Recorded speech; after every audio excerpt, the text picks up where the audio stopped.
I can give you access to me. Does not mean I will make you an important figure in my life.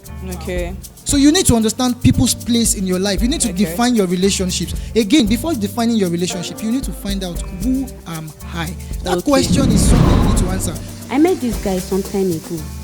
This guy was everything. Like, he gave me this vibe that he can be a friend and even more, right? I got so comfortable with him to a point where I started telling him personal stuff. Do you know that this is the first time we are hanging out? Like, this is the first time we will hang out and sit and talk. Like, we know each other, right? But from a distance. But that would be the first time. I was telling this guy about that's supposed to be confidential. Do you know that while I was talking, this guy was legit telling this stuff I'm telling him to another person, his female friend. Crazy. Like everything I was saying, crazy. he was telling it to his female Crazy. friend. I'm on the balance side of this equation because I've chopped Shaggy from being available, and now myself I'm understanding what it means to be unavailable, and then people are complaining. I'm on the balance side. I would say allow people to be themselves around you. Some people don't like that. Sorry. Some people don't like it when you are you. They want to find somebody else in you. Why would you when they don't find that person in you, you automatically become a bad person. Then why would you shrink yourself to fit into another person's shoes? Because I love them. Exactly, that's the word. Because I love them. Excuse me. I know how many times I have changed my personality Sorry, let's quickly use the Bible to settle this issue. Because the Bible says, "Love your neighbor as yourself," which means you don't love I would change myself for myself. Excuse me. My ex, right? We broke up. Okay. And then we come back to like make peace, apologize. So because they're my ex now, we settled everything. Does that mean that I have to like give you back that? Because like we said, forgive. You offend me once, shame on you. You offend me twice, shame on you. Daddy used to tell me, don't let the stone that hits you once hit you again. What happened to turning the other cheek? You can't. Hello everyone and welcome back to Now That You Are Here. I am your host Kaka or Kamsi, and today we'll be talking about a very, very serious topic. The topic we'll be talking about today is protect your energy. Not everyone deserves access to you. So, we live in a world that demands 24/7 access to our brains, our times, our emotions. But here's the truth. Your energy is a limited resource, and not everyone has the credentials to spend it. Today, we are discussing why no is a complete sentence and how to stop giving VIP passes to people who belong in the nosebleed section of your life. So with me here, I have Amanda, Bolu, and Dorcas, and we'll be dissecting this topic to see those who believe that their energy should be protected, those who believe that you don't have to protect your energy, just dish it out to everybody the way they want. So let's get right into it. Right? So, Amanda, there's this saying that being a good person, right, means always being available. Like, for you to be a good person, it means that you must be available. Somebody can call you by 2 a.m. and you're waking up to pick and you're like, yes, I'm there for you. Somebody can text you and you are picking up your phone and you're responding to that text. Is that true? Being available, is it equivalent to being a good person? Or is being a good person proportionate to being available? If we take it down to the Christian, we Christians, right? There's this belief that we have of us being able to love everybody, us being able to be available for everybody to Him alone. So now, if you've dedicated yourself to always being available, always being there for other people, they call you. Now, some people in your life, when you give them this access, they are just there just because they want to take advantage, just because they know you are there. And once they've been able to sort that out and see that, oh, she's always going to be there, he's always going to be there, they start taking advantage of you. Some will just be there for the favor, some will just be there for the money, and once they've gotten that, they go away. So they leave you drained, they leave you empty. Word. Do you understand? Empty is the word. Right. Okay. So thank you, Amanda. So Bolu, hi, nice to have you. Do you think that being available is equivalent to being a good person? Do you think that? Well, it's a mixed thing for me. I would say to some people, availability means goodness. And to some, that unavailability means protection of personal space. So I would say it is good to be available, and it's also good not to be available. You have to categorize people in your life into different have a circle and then categorize people in different relationships, such that you have your inner circle and then you have your outer circle. Even in the church, Anglican church, for example, there is the inner court and the outer court. And people who can actually enter into the altar, you already know them. There are some people who stay at the choir store, and then there is the general congregant. So you need to categorize people in different levels and different spheres. So availability could mean goodness, and also it could mean protecting your personal space. But for me, I would like to say that be available to people, whether it's emotional, whether it's financial. Jesus. It does not all. Okay, no, it's fine. That's his point. It does not always leave you drained. Yeah. Okay, so how do you know if it doesn't? How will you know? Okay. I said categorize your friendship and your relationship. Yes. Now, you know people that comes to you only when they need something from you. Such people, why should you be available to them at all times? We'll dabble into Exactly. something that looks like that. Just don't worry. Let's be going. Okay, so Dorcas, right? Being available and being a good person, would you place them on the same scale? Being available and being a good person, would you place them on the same scale? Can I be a bad person for not being available? Or if I'm not available to somebody, can somebody tag me as a bad person? Or because I am always available, I've become a saint, Mrs. Do Good or Miss Do Good. So, yeah, what do you think? Okay, first of all, your energy is your time. Your energy is your emotions. Your energy is your resources. The moment you realize that, you will have a different perspective of welcoming people into your life or your personal space.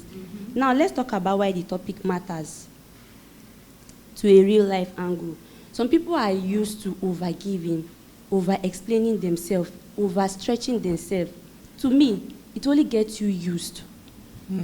Recently, someone told me that the reason why they are in my life is because they don't have any other person to run to ask for help when they need it except me. So that's the reason why they stick around. Okay. I froze. Okay. Not because... I'm so sorry, but then I want to us we're saying that being a good person, does it mean is it equivalent to being available? It's the same thing. Okay, so if you're a good person, you're automatically available, and if you're available, you're automatically a good Exactly. person. Okay, so let's move on from there. That's your opinion. So let's move on from there. So now you said something, Bolu. You were saying that you are supposed to be available. You're for the motion that says that you should be available. You should be available, which I will not. I'm not going to go against it, right? I'm on the balance side of this equation because I've chopped shege from being available, and now myself I'm understanding what it means to be unavailable, and then people are complaining. So I'm on the balance side of it, so it's fine. So then take this instance, right?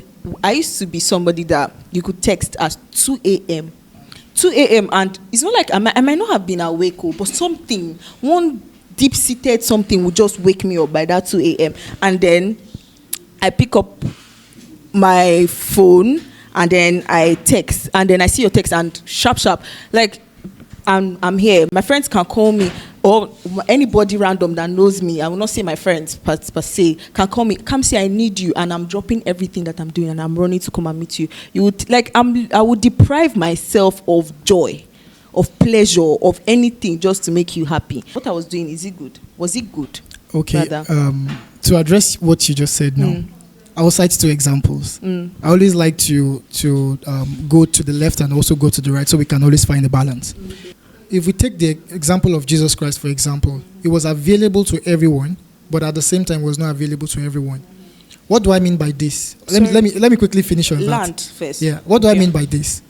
When a woman actually came to Jesus, that she wanted Jesus to heal her daughter, and Jesus responded that the food of the son is not meat for the dogs. Yeah. And she said, even dogs It's the crumbs. Crumbs from the Now, table. you would, if you examine that particular relationship, you will discover that this person is not one of the 12, she's not one of the 72, and she's not one of the 120. She's part of the crowd. Like I Yeah. described, use the church, Anglican church, for example, to describe. Yes. Now, she understood her place. And she said, even with that, I still need your attention. And because she said that, she understood where she belongs. Jesus gave her that attention. Now, bring it to reality, our own world. Yeah. What I'm saying is, your availability does not necessarily have to mean that someone calls you at 2 a.m. and you are there to pick the call. That is stupidity, I'm sorry to say. Exactly. Because you should be sleeping. A reasonable person should know that he or she should not call you by that time. But I'm a nice person. What if it's an emergency? Oh. What if you're dying? What if I can save you? Okay, can I ask you, can you do the same to that person that called you? No, I don't like disturbing people. Exactly. That's just the point. So you don't like disturbing people, but then you would like to be disturbed. It makes me feel relevant. Me, I won't say I don't like disturbing people. I would say I don't have that particular person in my life right now. You know, some Okay. people will say, I have my 911. Yeah, okay, I do have them, At the but I just last don't like minute, who disturbing will them. you call? And that person will always, I have them, I just don't like disturbing them. I don't That's have. me. Me, I don't Okay. have. You know, sometimes So- we confuse access for importance. Just because somebody has access to you does not mean they value you.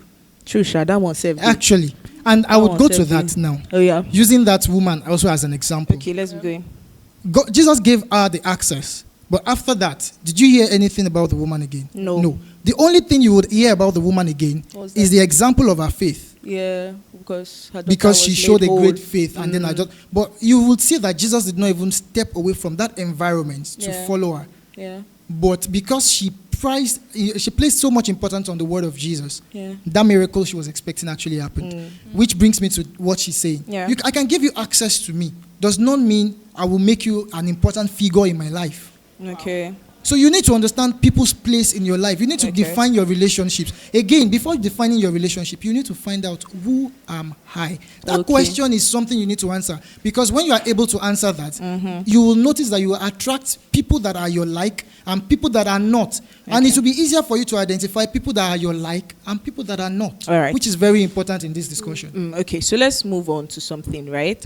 So now there is something that I have come to tag energy vampires. These are people who just want to drain the life out of you. Not just drain, severely drain the life out of you. Those people, oh God. So yeah, there are energy vampires, yeah. But then the thing is, my question now is, how do you identify these people? Like how do you get to know them? Like nobody will come to you with the whole image of I'm here to suck your Yeah, blood, those kind of thing. exactly. Yeah. Nobody comes with that. You do not know that from the first instance, it's- right? it's It's very masked, right? So how do you now get to know that this person is here, what this person is for is It's just very to simple. get my energy? What you do is, what we should be looking out for as we're here like this, and to everybody that is watching. Whenever you finish hanging out with some certain people, whenever you finish discussing with them, whenever you guys finish relating, however your relationship is, always go and think of, how do I feel after this? Are you someone that after I meet Kamsi, I'm always feeling, after maybe I have this pressing issue that I went to discuss with her about, or we actually went out for fun or whatever, whatever thing that made us bond at that particular time, once we are done, what's the outcome like? Oh. Am I feeling Yes. excited? Am I going to go home and start Can feeling I- can I interrupt you for a- sad for for what a- she said? Can I interrupt you for a Do you moment understand? here? I get that point. I really do understand that point. But now I'm going to use myself as an example. There are certain of my friends that when I open up to them, to some people, I am a vibe. I am a very big vibe. That one's not even. I am a vibe. But then to some of my friends, I am a headache. Like, I think a friend of mine told me today, he said that the way that sometimes he will look at me and then he's like, you this babe, and then when everything is good, but then he knows me to the point that I give him headache in the sense that Is it a good headache or a bad like headache? no, not good. I mean, I know that it's not good headache.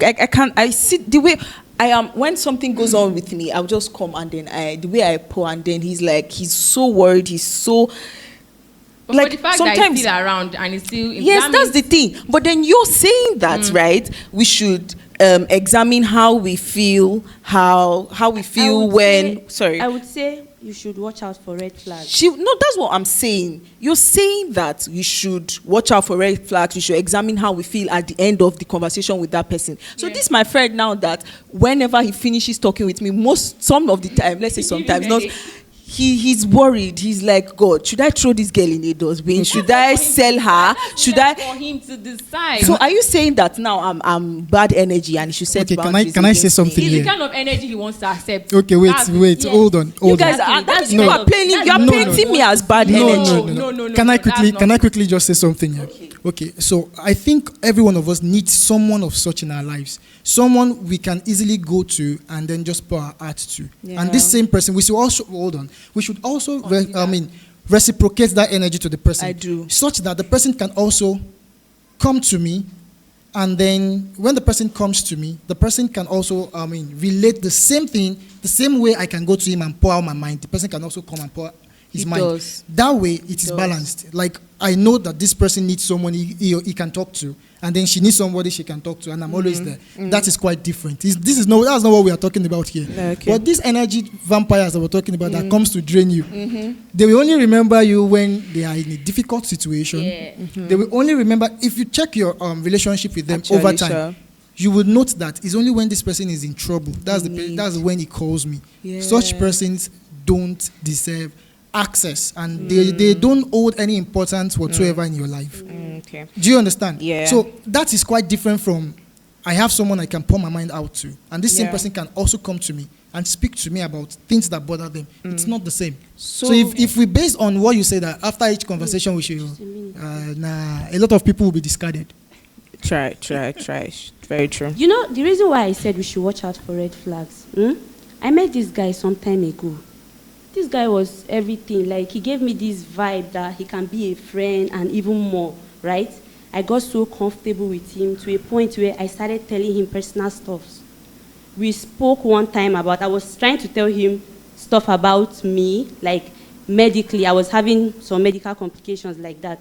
Do you know that this is the first time we are hanging out? Like, this is the first time we will hang out and sit and talk. Like, we know each other, right? But from a distance. But that would be the first time. I was telling this guy about that's supposed to be confidential.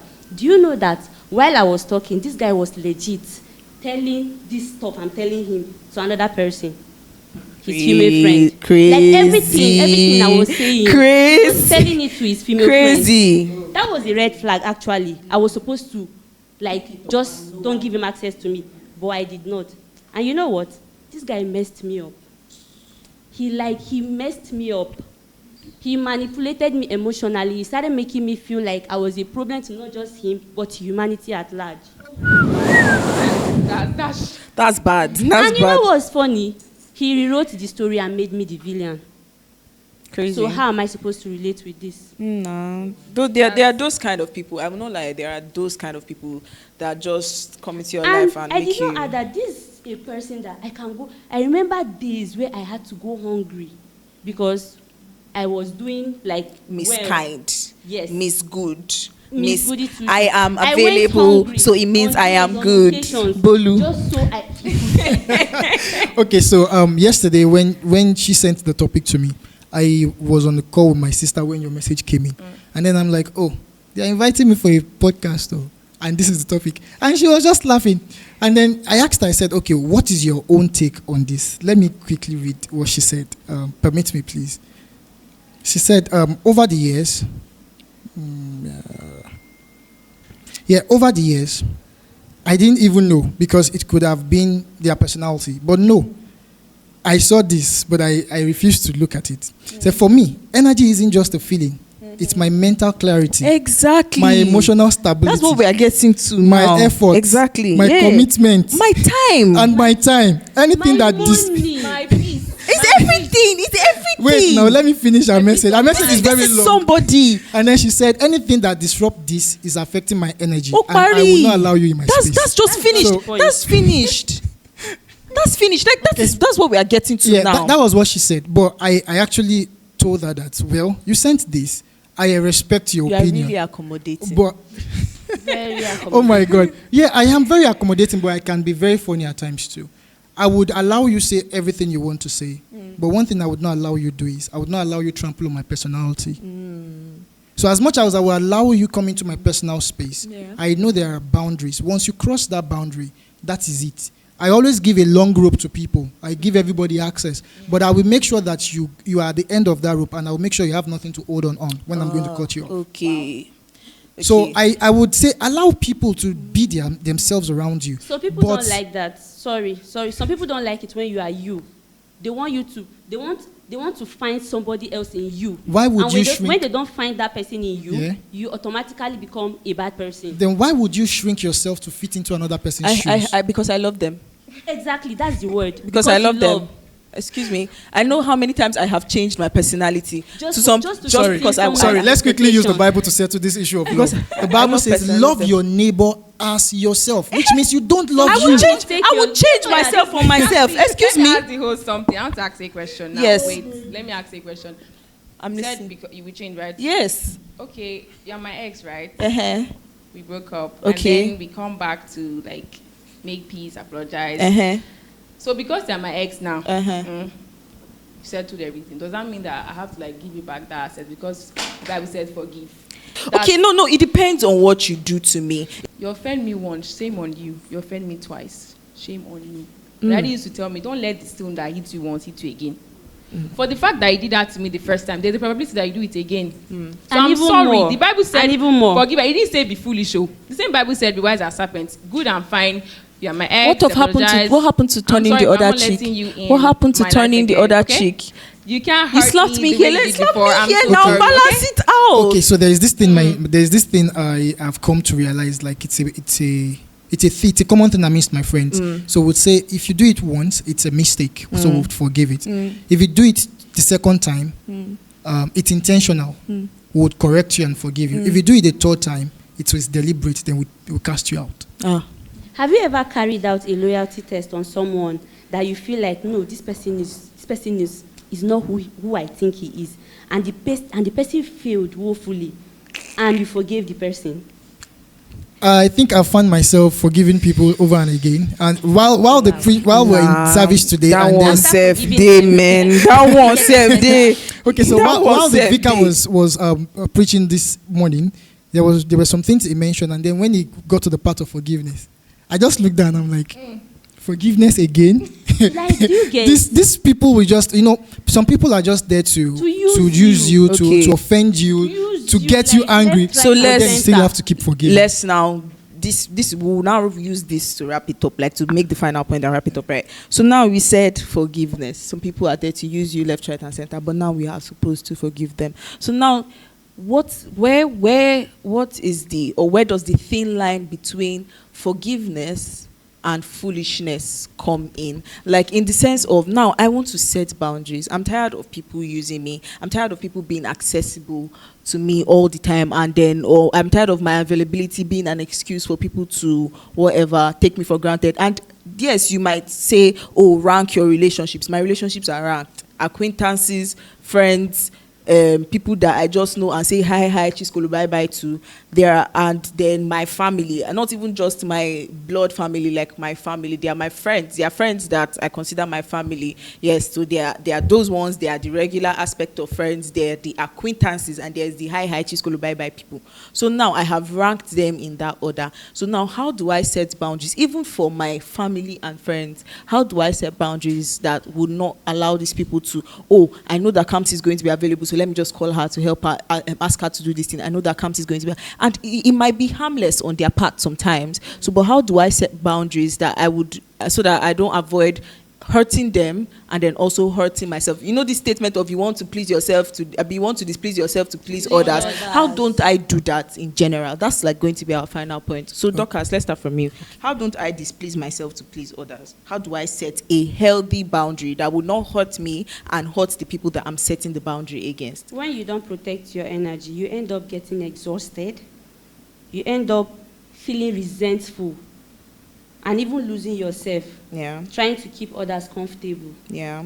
So what you do is, you already know that this is my boundaries. This is what I have set for myself, that no matter who you are, you don't get to cross that boundaries. The moment you try to cross that boundaries, we are done. Okay. Just set it and stand on it. Let your word be your yea and amen. If I'm this kind of person that whenever anybody comes to me, Dee, I need money, I need this, I need your help, and I always give. If I have, I will give. I will set that standard. If I have, I will give. But if I'm this kind of person that, no, I don't like giving, because the last time I gave, I ended up becoming the bad person, I will set it as I will not give, and it will be on period. That way, those people I'm dealing with, we get to know, okay, I've already come to her to ask her for 1,000 naira. She told me that she does not have. Next time, he will not want to come. I've already set that boundaries. And that's just final. Okay, Bolu, what do you think? Okay, I would use words of Apostle Joshua Selman.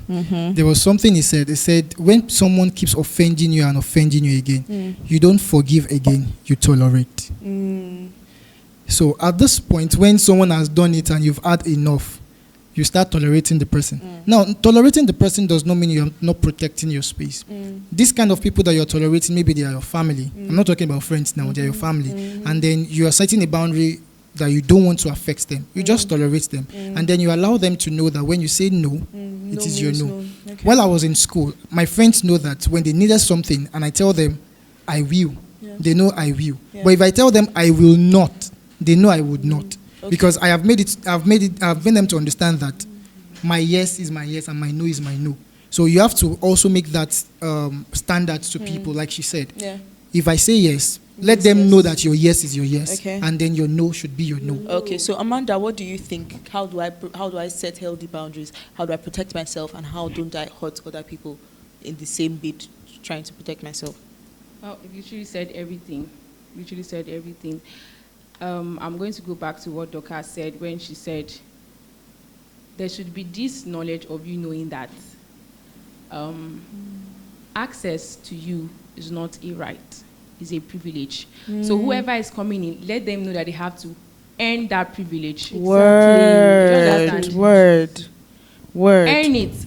For the fact that I'm able to tell you everything that is so personal to me, doesn't mean that I can do that to Kamsi. Exactly. So Kamsi is seeing this relationship and she's like, I want something like that. I thought me and you are friends. Why is that already? You were not there, so you don't know. And to be in his spot. Do you understand? Yeah, strive to be there. Yeah. So that's basically what I would say at this point. Okay, guys. So we've heard it all.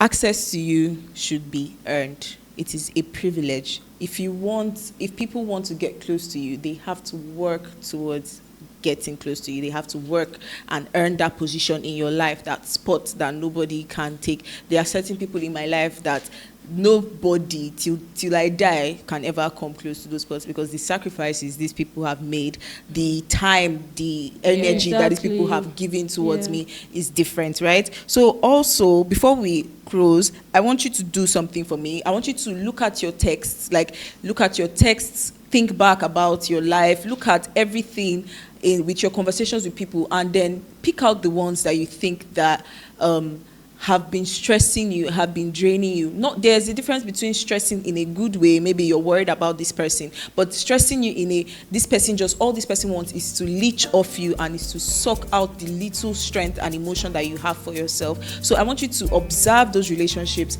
and try to set boundaries. If they are not relationships you can set boundaries for, my dear, this is 2026, cut them off, let them go. Do you understand?